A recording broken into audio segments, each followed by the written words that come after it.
اللہ نے سورہ اعراف میں کہا وَاذْكُرُوا اِذْ جَعَلَكُمْ خُلَفَاءَ مِن بَعْدِ عَادٍ، اور یاد کرو اللہ تعالیٰ نے قوم عاد کے بعد تمہیں زمین کا خلیفہ بنایا، زمین کی حکومت تمہیں دے دی۔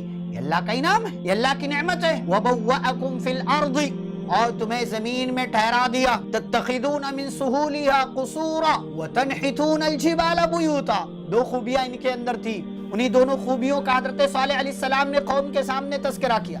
قوم عاد کے بارے میں کیا بات آئی تھی؟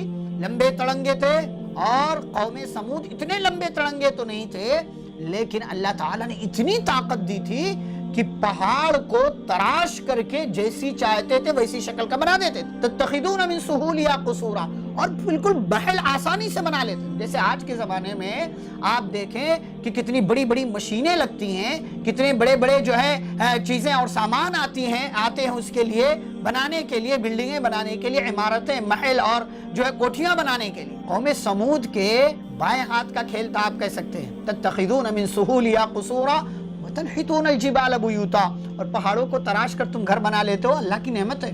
فاذکروا آلاء اللہ ولا تعثوا فی الارض مفسدین، اللہ کی نعمتوں کو یاد کرو، شکر ادا کرو، اللہ کی نعمتوں کو سامنے رکھ کر کے سوچو، غور کرو، اللہ تبارک و تعالیٰ تم پر کتنا مہربان ہے۔